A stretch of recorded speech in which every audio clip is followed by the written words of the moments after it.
Ketchikan is a Alaskan city facing the Inside Passage, and it is surrounded by snow-capped mountains and waterfalls, known for its vibrant downtown.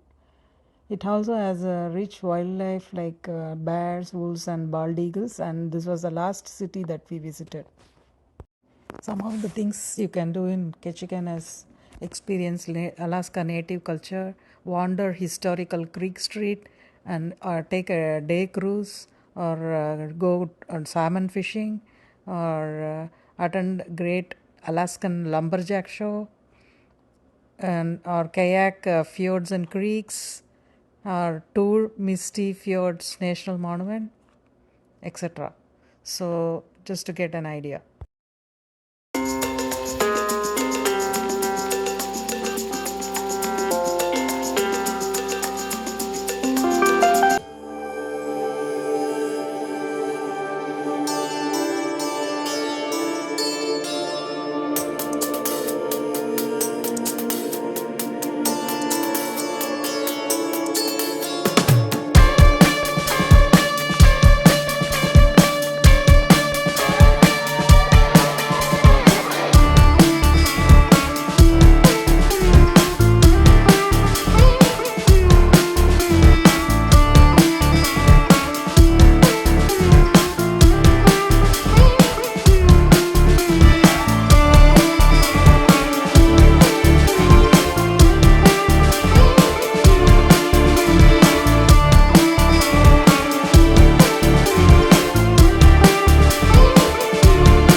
Decided to take the 90-minute Ketchikan duck tour, which is amphibious and doubles up as a boat and a bus.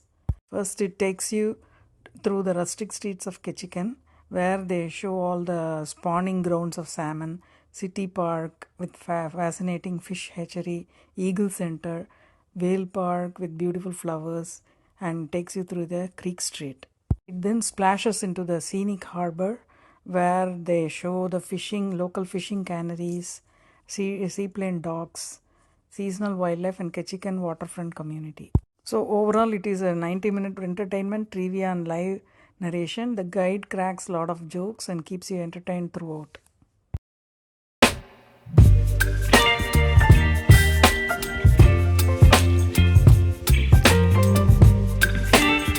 Out like 7 miles south of town, or north I should say, owned by Norwegian Cruises. So they run out of that cove exclusively. It's called War Cove. They can have 2 ships out here. But yeah, that rain gauge actually broke in 1949. We got 202 inches of rain in 1 year. Yeah, this is a rainforest, if you guys didn't know that as well. In Alaska, right? I wouldn't have guessed that. That's right. Yeah, Tongass National Rainforest, second largest rainforest in the world. So all these docks actually used to be wooden docks back in the day. And I'll tell you a little bit more about that when we get to Creek Street, but there actually used to be a lot of bordellos here in town. And so there was actually a law that you could not wear high heels on these docks. And that was to prevent the ladies from the bordellos from distracting the fishermen, right? And that's still a law. Captain Jonathan's already got a few tickets this year, but he says he likes the way it makes his thighs look, or his calves look. But I promise you don't want to see that. We'll pick on him all day. So I'll be coming on to Spruce Mill Way here. It's called Spruce Mill Way because this is actually where the spruce mill used to be up until about the mid-90s. I'll tell you about that as well. There's a second where you pass by Sam's Fine Jewelry's here on your left. Everybody give a wave. They're great, great people. They make all their jewelry by hand. There's Sam. What's up, Sam? He's missing for a couple days. Missed him. So if you guys go and stop there after the tour, they will give you a free pearl pendant. It's really nice stuff. Over here we're going to have our Great Alaskan Lumberjack Show. That's actually where the spruce mill used to be at one point in time.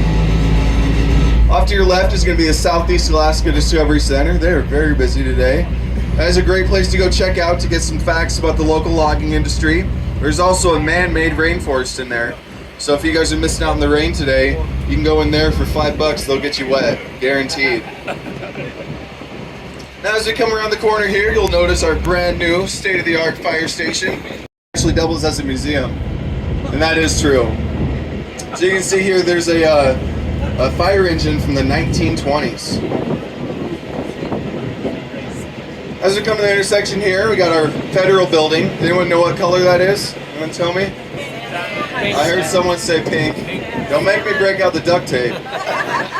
Oh, it's actually salmon, that's right. This is going to be Whale Park, and our Chief Cayenne totem pole. We'll make one more pass by this, I'll tell you about that. There's a beautiful cherry blossom tree right here. And on your left is going to be our Episcopal Church.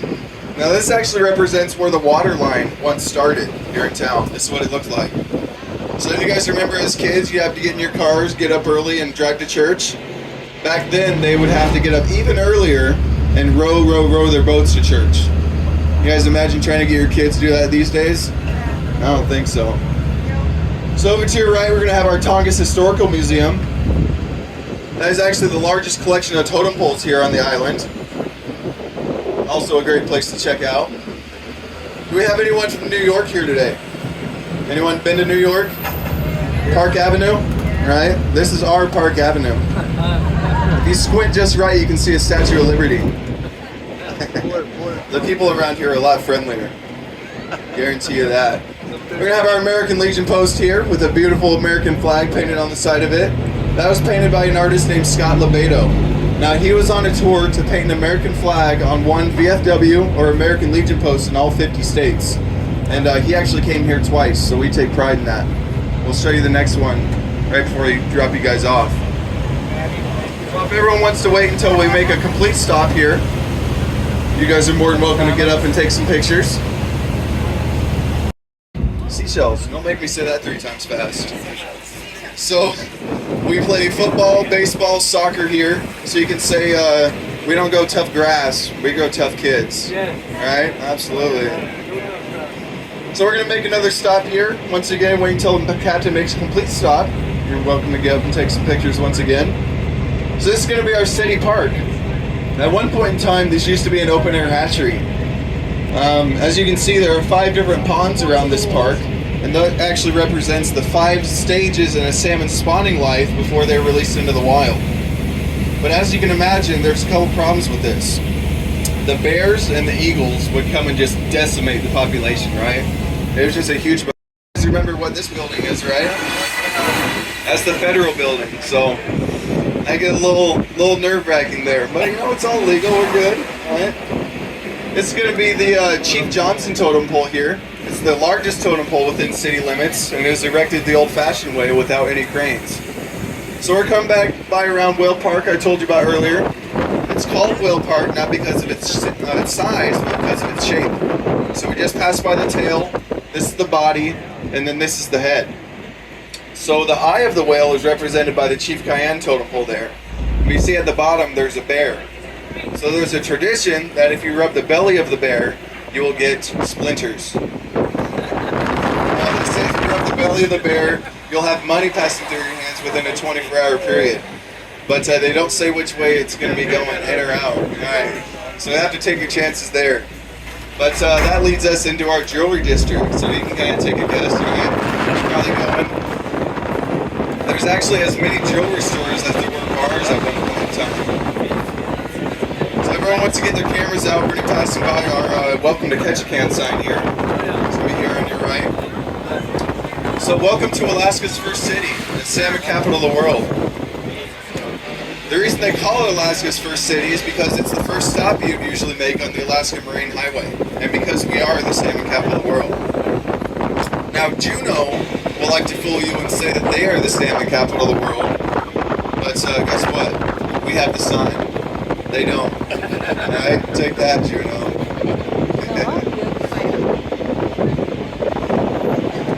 So as we come across the street here, you'll notice we have the sourdough bar. So a sourdough is actually a term for people that have been living here in Alaska for like more than 25 years. They say that, you know, you might get a little sour if you've been living here that long. So they call all the locals that have been here for a long time sourdough. But there's actually a lot of pictures of some famous shipwrecks here. This is the oldest bar here in town. So if you guys need some inspiration to get on your own ship, maybe have a drink and go check out those pictures and go tell your captain what not to do, right? So now we're going to be going through our famous tunnel. Now this tunnel is in the Guinness Book of World Records being the most versatile tunnel.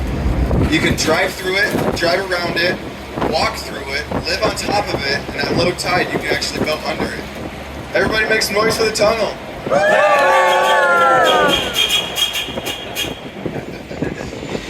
People always like to jump out in front of us there. Burger Queen here. There's a funny story about that Burger Queen I'll tell you once we're in the water. Also when you pass by our city float here. Now this is, you can actually live out in there's 147 steps on Elliott Street. But if you guys don't believe me, I'll give you my tip jar. You guys can put $5 thing into a duck. So I hope you guys got your rain boots. It only gets up to about your ankles, so you're good. So Captain's gonna fill out a little bit of paperwork here and then we'll get this thing going, alright?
This is actually how we got Captain Jonathan here. That's his boat. Alright. He thought he could turn it into a submarine. Come on, man. So if everyone wants to be nice to him after the tour, that's why you'll see all these birds out here. Now these are what you guys would usually refer to as seagulls, but we are in the bay right now, so we call them bagels.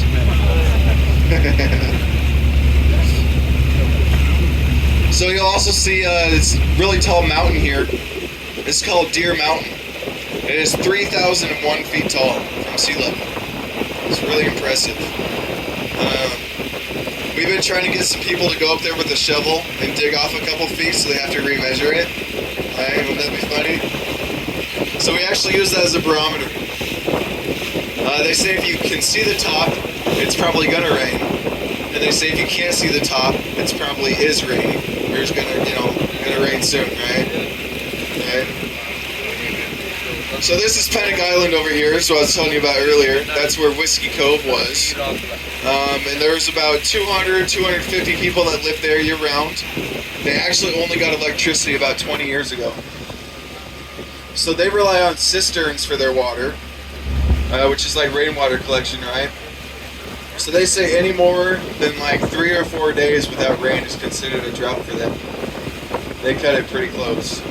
We actually went a couple weeks, not consecutively, but almost like full weeks without rain at a couple points since I've been up here.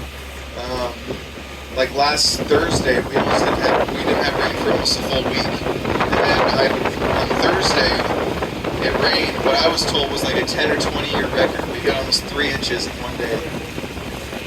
It just poured all day. It was insane. So then in front of us is going to be another cruise ship, I guess. It's going to be another island called Gravina Island. Now this is actually where our airport is. There's about 50 people that live on this island. It's a lot bigger, but it's much more remote. And so that airport is actually an international airport. But there's a kind of interesting story about that. It was only an international airport because there was a Canadian flight that had to mayday and land there. So for technical purposes, yeah, they had to make an international airport. But there hasn't been one since or before that. So this over here, this building, speaking of planes, you might see some float planes go by here at one point. That actually wasn't there a few days ago. So that was actually built a little bit further south of where we are. And they actually took a crane and put that there. And so that's actually where they can park a float plane. I think that's like a private float plane owner that owns that. I had somebody on my first tour ask me, well, what do they do when the tide goes up? And I say, well, they just close the windows, right? It actually floats, right? So it goes with the tide. I thought that was funny. But we have 3 main types of float planes here. You're going to have your Beavers, your Otters, and your Cessnas. So the Beavers being the biggest, and the Cessnas being the smallest. But you can always tell when a Cessna's nearby, because it sounds like a big jar of bees being shaken up and over a megaphone. What you guys would usually refer to as seagulls, but we are in the bay right now, so we call them bagels.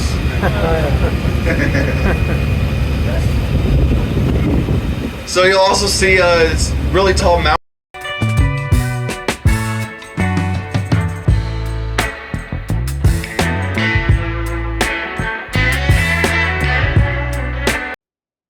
After a 90-minute drive in the tugboat, we headed back to the ship to have our lunch. You're making money, make sure you don't spend it too soon. Fuck that, I'll do what I wanna do. I got a different path from everyone in that.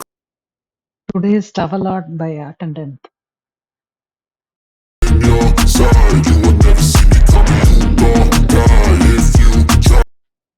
Headed to Windjammer to have our lunch.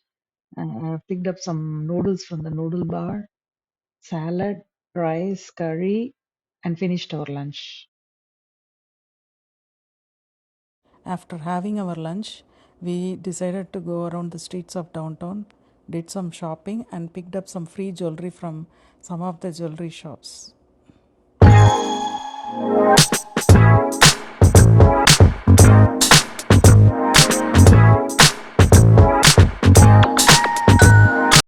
Day 6 was Italian night. We went to the main dining room and first we were given tomato soup, which was very good, and then crispy pakoras, which was awesome, like very crunchy and tasty and crispy. And then we also tried the golden polenta fries with spicy dip. That was also okay, good.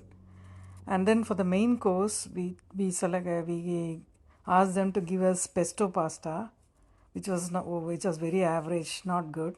And then for the dessert, we got coffee pot crema and classic tiramisu, and lemon curd tartlet also they gave us.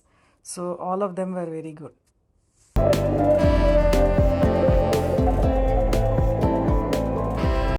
We come to the end of day 6. We enjoyed all the sceneries during the duckboat tour and also went through the streets of downtown. It was very nice and we enjoyed a very good dinner, and that was the end of day 6. Hope you all enjoyed the sceneries as well as we did, and have a wonderful day. Thanks for watching.